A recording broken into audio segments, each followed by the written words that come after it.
नमस्कार दोस्तों, आज आप देख रहे हैं 21 जनवरी 2023 की डेली करंट अफेयर्स जीके की रामबाण क्लास खटाना जीके ट्रिक पर। तो शुरू करते हैं आज का फर्स्ट क्वेश्चन। हाल ही में भारत में पहली बार किस अनाज के लिए पहचान मानक तय किए गए हैं? दोस्तों आपके ऑप्शन है गेहूं, बासमती चावल, सोयाबीन और तूर दाल। इसका राइट आंसर है बासमती चावल।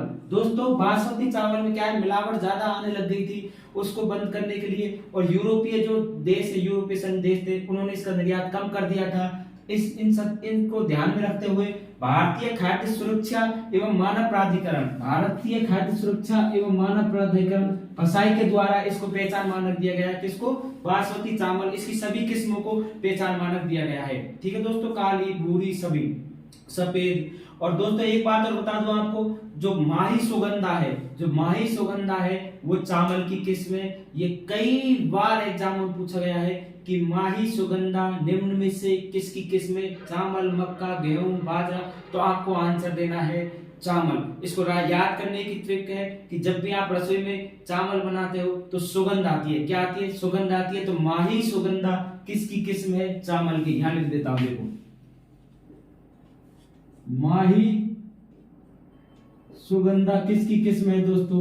चावल की किस्म है। ये आपको याद रखना है। ये क्लास भारत की सभी एग्जामों के लिए रामबाण साबित होगी। अभी एमटीएस की भी जगह आई है, उसके लिए भी ये क्लास रामबाण साबित होगी। ठीक है दोस्तों, सभी स्टेट और राज्य सभी एग्जामों के लिए ये क्लास रामबाण क्लास है। आइए चलते हैं नेक्स्ट क्वेश्चन पर। भारत और मिस्र के बीच होने वाले पहले संयुक्त सैन्य अभ्यास का क्या नाम है? दोस्तों जो भारत और मिस्र के बीच, देखो मिस्र से अभी भारत की अच्छी दोस्ती चल रही है। मिस्र के जो राष्ट्रपति वो है ना अल सीसी, जो 26 जनवरी को यहाँ पे मुख्य अतिथि भी होंगे। ठीक है दोस्तों, अब जो मिस्र के साथ पहला संयुक्त सैन्य अभ्यास कौन सा हो रहा है भारत के साथ? देखो, एक दोस्ती फर्स्ट, सेकंड है साइक्लोन फर्स्ट, थर्ड है शक्ति और डी है गरुड़। तो इसका राइट आंसर है साइक्लोन फर्स्ट। साइक्लोन फर्स्ट अभी चल रहा है, 14 जनवरी से स्टार्ट हुआ है। कब से हुआ है दोस्तों? 14 जनवरी से। और ये सैन्य अभ्यास कहां चल रहा है? जैसलमेर, राजस्थान। ये सैन्य अभ्यास कहां चल रहा है? जैसलमेर, राजस्थान में ये सैन्य अभ्यास 14 जनवरी से चालू हुआ है और अभी चल रहा है। ठीक है दोस्तों, ये किन देशों के बीच हो रहा है? भारत और मिस्र के बीच। नेक्स्ट क्वेश्चन पहले आज के लिए मोटिवेशनल लाइन जो आपको आज बनाएगी ऊर्जावान कि मेहनत ही सफलता की कुंजी है। दोस्तों मेहनत ही सफलता की कुंजी है। आपको मेहनत करनी है और आपके लक्ष्य को प्राप्त करना है। क्योंकि दोस्तों जो भाग्य होता है वो मेहनत के भरोसे ही सब कुछ डिपेंड होता है। क्योंकि भाग्य तो जुए खेलते हैं ना, वो आजमाते हैं। किस्मत कोई चीज नहीं होती है दोस्तों। अगर आपने मेहनत करी है सच्चे मन से, सच्चे दिल से, और आपने पॉजिटिव वे में मेहनत करी है, एक शानदार तरीके से पूरी मेहनत के साथ अगर आपने तैयार की है तो आपको आपका लक्ष्य प्राप्त करने से कोई नहीं रोक सकता। ठीक है दोस्तों, इसलिए मेहनत पर हमेशा विश्वास करो। अगर आप मेहनत पर विश्वास करोगे तो आपको कोई सक्सेस होने से नहीं रोक सकता है। मेहनत ही क्या है दोस्तों? सफलता की कुंजी है। ठीक है, आइए चलते हैं नेक्स्ट क्वेश्चन पर। हाल ही वर्ल्ड बैंक द्वारा किस राज्य के कृषि अधिकारियों को लाइट हाउस पार्टनर के रूप में चुना गया है? बहुत ही शानदार क्वेश्चन दोस्तों। वर्ल्ड बैंक ने अभी किस राज्य के कृषि अधिकारियों को लाइट हाउस पार्टनर के रूप में चुना है दोस्तों? तो इसका राइट आंसर है कर्नाटक। क्या है दोस्तों? कर्नाटक। देखो ऑप्शन थे उड़ीसा, केरल, पंजाब, कर्नाटक। तो इसका राइट आंसर क्या है दोस्तों? कर्नाटक। कर्नाटक के जो कृषि अधिकारी हैं इनको हाल ही में लाइट हाउस पार्टनर के रूप में चुना है। किसने? वर्ल्ड बैंक के द्वारा। अब दोस्तों कर्नाटक में क्या है, योजना चलती है रिवार्ड योजना। क्या नाम है योजना का? रिवार्ड योजना। और इस रिवार्ड योजना से प्रभावित होकर वर्ल्ड बैंक ने इसके कृषि अधिकारी को लाइट हाउस पार्टनर के रूप में चुना है। ये जो कृषि अधिकारी ये उप सहारा देशों को ट्रेनिंग देंगे। कौन से? ये कर्नाटक के जो कृषि अधिकारी हैं ये उप सहारा जो देश है उनको ट्रेनिंग देंगे वर्ल्ड बैंक के द्वारा। ठीक है दोस्तों, अब बात कर्नाटक की आई है, तो कर्नाटक का पोस्टमार्टम भी कर लेते हैं। तो कर्नाटक की राजधानी है दोस्तों, कर्नाटक की राजधानी है दोस्तों बंगलौर। कौन सी है? बंगलुरु। देखो कर्नाटक की राजधानी है बंगलुरु, और यहाँ के जो सीएम है वो है बसवराज बोम्मई। क्या नाम है दोस्तों? बसवराज बोम्मई यहाँ के सीएम है, और यहाँ के राज्यपाल है वो है थावर चंद गहलोत। कौन है दोस्तों? थावर चंद गहलोत यहाँ के राज्यपाल है, और यहाँ विधानसभा की सीट 224 है। कितनी है? 224 यहाँ विधानसभा की सीट है। आइए चलते हैं नेक्स्ट क्वेश्चन पर। ब्रॉन्ड गार्जियनशिप इंडेक्स 2023 में विश्व स्तर पर मुकेश अंबानी का कौन सा स्थान है? दोस्तों बहुत शानदार बात है, मुकेश अंबानी जी दूसरे स्थान पर पहुंच चुके हैं, और इन्होंने भारत के ही माइक्रोसॉफ्ट के सीईओ सत्य नडेला जी और गूगल के सीईओ सुंदर पिचाई जी दोनों को पीछे छोड़ दिया है। पहले इस स्थान पर, भारत में पहले स्थान पर पहले कौन थे? ये सत्य नडेला जी थे जो माइक्रोसॉफ्ट के सीईओ है। अब कौन है? भारत में तो पहले स्थान पर है मुकेश अंबानी, और पूरे विश्व में कौन से स्थान पर है मुकेश अंबानी? दूसरे स्थान पर है। कौन से स्थान पर है? दूसरे स्थान पर पूरे विश्व में। ब्रॉन्ड गार्जियनशिप इंडेक्स 2023 में इनका कौन सा स्थान आया? दूसरा स्थान आया। कौन सा स्थान आया दोस्तों? दूसरा। आइए चलते हैं, इन्होंने देखो माइक्रोसॉफ्ट के सीईओ सत्य नडेला, सुंदर पिचाई जो कि गूगल के सीईओ, इन दोनों को पीछे छोड़ दिया है। ठीक है दोस्तों, आइए चलते हैं नेक्स्ट क्वेश्चन पर। अंतरराष्ट्रीय पर्यटन मेला फितुर, अंतरराष्ट्रीय पर्यटन मेला फितुर 2023 कहां शुरू हुआ है? तो आपके ऑप्शन है ए पेरिस, बी मैड्रिड, और सी न्यूयॉर्क, और डी नई दिल्ली। तो हाल ही में अंतरराष्ट्रीय पर्यटन मेला मैड्रिड स्पेन में शुरू हुआ है दोस्तों। अब मैं आपको बता दूं, मैड्रिड स्पेन की राजधानी है। किसकी राजधानी है? स्पेन की राजधानी क्या है? मैड्रिड है, और मैड्रिड में ही ये अंतरराष्ट्रीय पर्यटन मेला फितूर शुरू हुआ है दोस्तों। ये 18 से 22 जनवरी तक चलेगा। कब से चलेगा? ये 18 से चालू हो गया, 22 जनवरी तक ये चलेगा। ठीक है दोस्तों, अब जो बात करते हैं अंतरराष्ट्रीय, इसके अंदर जो राजस्थान पर्यटन विभाग है वो भाग लेगा। देखो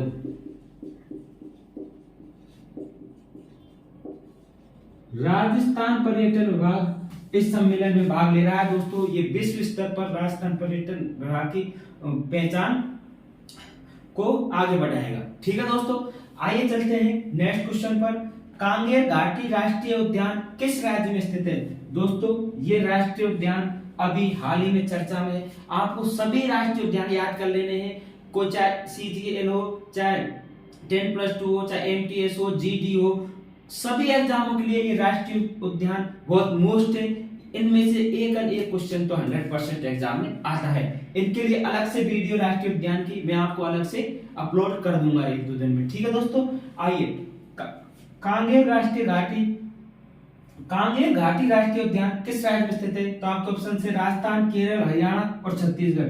तो इसका राइट आंसर है छत्तीसगढ़। दोस्तों ये क्यों चर्चा में? देखो वैसे आपने चमगादड़ देखी होंगी, बैट चमगादड़ वैसे ब्लैक कलर की होती है, लेकिन यहाँ पर कांगेर घाटी राष्ट्रीय उद्यान के पास बस्तर जिले में, देखो छत्तीसगढ़ का कौन सा जिला है? बस्तर जिले में नारंगी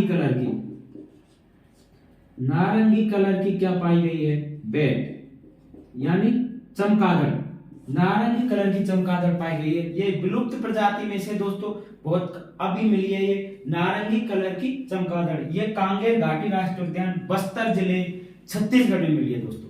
और एक खासियत और बता दूं दोस्तों मैं आपको कि इसको क्या बोला? पेटेंट बैट के नाम से जाना जाता है इस चमगादड़ को। और इसका नाम कांगेर घाटी राष्ट्रीय उद्यान क्यों पड़ा? क्योंकि ये कांगेर नदी के किनारे पर स्थित है। ये कांगेर घाटी नाम क्यों पड़ा? क्योंकि ये कांगेर नदी के किनारे पर स्थित है। अब जब राष्ट्रीय उद्यानों की बात आई है तो छत्तीसगढ़ में 2 राष्ट्रीय उद्यान और हैं जो एग्जाम में ज्यादातर पूछे जाते हैं। पहला है इंद्रावती राष्ट्रीय उद्यान और दूसरा है गुरु घासीदास राष्ट्रीय उद्यान। देखो दोस्तों इनको याद ले देता हूं। फर्स्ट है इंद्रावती राष्ट्रीय उद्यान, और दूसरा है गुरु घासीदास राष्ट्रीय उद्यान। ये गुरु घासीदास राष्ट्रीय उद्यान अभी सीजीएल में पूछा गया था दोस्तों, बहुत मोस्ट क्वेश्चन है ये। तो ये दोनों राष्ट्रीय उद्यान कहाँ है? इंद्रावती राष्ट्रीय उद्यान, गुरु घासीदास राष्ट्रीय उद्यान, ये कहाँ है? छत्तीसगढ़ में स्थित है। और कांगेर घाटी राष्ट्रीय उद्यान में कहाँ स्थित है? छत्तीसगढ़ में स्थित है। ये क्यों चर्चा में? क्योंकि यहाँ पर अभी गुलाबी रंग की क्या मिली है? चमगादड़ मिली है। क्या मिली है दोस्तों? सॉरी, गुलाबी रंग की नहीं मिली है दोस्तों, गलती होगी, नारंगी रंग की। देखो यहाँ पर नारंगी रंग की चमगादड़ मिली है। देखो नारंगी रंग की चमगादड़ कहाँ मिली है? ये कांगेर घाटी राष्ट्रीय उद्यान, बस्तर जिला, छत्तीसगढ़। ठीक है दोस्तों, इसलिए चर्चा में। और दो मैंने बता दिया, इंद्रावती और गुरु घासीदास राष्ट्रीय उद्यान, ये भी कहा छत्तीसगढ़ में स्थित है। छत्तीसगढ़ की राजधानी रायपुर है। छत्तीसगढ़ के सीएम भूपेश बघेल है और अनुसुईया उइके छत्तीसगढ़ के राज्यपाल है। और छत्तीसगढ़ में विधानसभा की सीटें कितनी है? 90 है। कितनी है दोस्तों? 90 है। आइए चलते हैं नेक्स्ट क्वेश्चन पर। हाशिम अमला, बहुत शानदार क्वेश्चन क्रिकेट प्रेमियों के लिए। हाशिम अमला ने क्रिकेट से संन्यास लिया है, वह किस देश के लिए क्रिकेट खेलते हैं? तो आपके ऑप्शन पाकिस्तान, बांग्लादेश, श्रीलंका, दक्षिण अफ्रीका। तो हाशिम अमला है जो दक्षिण अफ्रीका के खिलाड़ी थे दोस्तों। उन्होंने हाल ही में क्रिकेट के तीनों फॉर्मेट से, टेस्ट, वनडे, 20, तीनों फॉर्मेट से संन्यास लेने की घोषणा कर दी है। ठीक है दोस्तों, संन्यास ले लिया है। देखो अब जब संन्यास की बात आई है तो अभी एक नाम और चर्चा में है, उसका नाम है रूमेलीधर। क्या नाम है? रूमेलीधर। ये भारत की महिला क्रिकेट खिलाड़ी है रूमेलीधर। इन्होंने भी क्रिकेट से संन्यास की घोषणा कर दी है। क्या नाम है? रूमेलीधर। इन्होंने भी क्रिकेट से संन्यास ले लिया है। जो भारत की क्रिकेटर है, ये महिला क्रिकेटर रूमेलीधर, इन्होंने भी क्रिकेट से संन्यास ले लिया है। ठीक है दोस्तों, आइए चलते हैं नेक्स्ट क्वेश्चन पर। नीलमणि फुकन का निधन हो गया है। नीलमणि फुकन का निधन हो गया है, वह किस भाषा के कवि थे? दोस्तों आपके ऑप्शन से असमिया, राजस्थानी, मलयालम, कोंकणी। तो इसका राइट आंसर है असमिया। देखो दोस्तों, जो नीलमणि फुकन थे, ये असमिया भाषा के कवि थे। इनका हाल ही निधन हो गया है। देखो इनको क्या हुआ था, जो नीलमणि फुकन थे, इनको साहित्य का सर्वोच्च पुरस्कार ज्ञानपीठ पुरस्कार, 52वां ज्ञानपीठ पुरस्कार 2021 किनको मिला था? नीलमणि फुकन साहब को मिला था। ठीक है दोस्तों, जब बात ज्ञानपीठ पुरस्कार की आती है तो जो ज्ञानपीठ पुरस्कार है, ये जो अनुसूची 8 में जो भाषा दी हुई है, उन भाषाओं के कवियों को जो शानदार साहित्य लिखते हैं, उनको ही ये पुरस्कार दिया जाता है। जो ज्ञानपीठ पुरस्कार है सर्वप्रथम 1965 में शंकर कुरूप जी को दिया गया था। बहुत मोस्ट क्वेश्चन है दोस्तों, इसको आप राइट डाउन कर लेना कि 1965 में फर्स्ट ज्ञानपीठ पुरस्कार शंकर कुरूप जी को दिया गया था। और ये किस भाषा से संबंधित थे? मलयालम भाषा से संबंधित थे शंकर कुरूप जी। और दोस्तों 2022 का जो हाल ही में ज्ञानपीठ पुरस्कार दिया गया है, वो दामोदर मोउजो, क्या नाम है? दामोदर मोउजो को दिया गया है। और ये कोंकणी भाषा के लिए, किसके लिए? कोंकणी भाषा के लिए ये पुरस्कार दिया गया। ज्ञानपीठ पुरस्कार 2022 का किसको दिया गया? दामोदर मोउजो के लिए। ठीक है दोस्तों, और आज जब निधन की बात आई थी, तो आज आपके लिए एक और क्वेश्चन बहुत मोस्ट है कि हाल ही में सबसे उम्रदराज महिला लूसिल रेंडन, क्या नाम है दोस्तों? लूसिल रेंडन, जिनका 118 वर्ष की उम्र में निधन हो गया है, इनका संबंध किस देश से है? तो ये फ्रांस से है। इनका संबंध किस देश से है दोस्तों? फ्रांस से है। क्या नाम है? लूसिल रेंडन। 118 वर्ष की उम्र में इनका निधन हो गया हाल ही में। ये इनका संबंध किस देश से है? ये फ्रांस से है।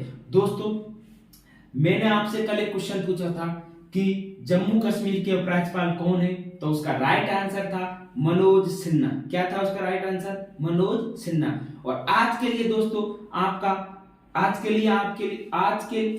लिए आपका क्वेश्चन आपके सामने कि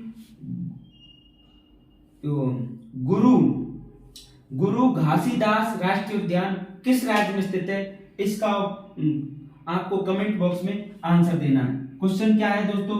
गुरु घासीदास राष्ट्रीय उद्यान, देखो गुरु घासीदास राष्ट्रीय उद्यान किस राज्य में स्थित है? गुरु घासीदास राष्ट्रीय उद्यान किस राज्य में स्थित है? इसका आंसर आपको कमेंट बॉक्स में देना है। हमारी क्लास आपको कैसी लगी ये भी कमेंट बॉक्स में बताना है। और दोस्तों इस क्लास को ज्यादा से ज्यादा शेयर करो, जिससे सभी स्टूडेंटों तक इसका लाभ पहुंच जाए। और दोस्तों कई स्टूडेंटों के कमेंट्स भी थे कि एमटीएस के लिए क्या पढ़े। तो दोस्तों अभी तो आप हमारी क्लास देखते रहिए, हम आपको सब जानकारियां इसी चैनल पर देते रहेंगे। ठीक है दोस्तों, जय हिंद।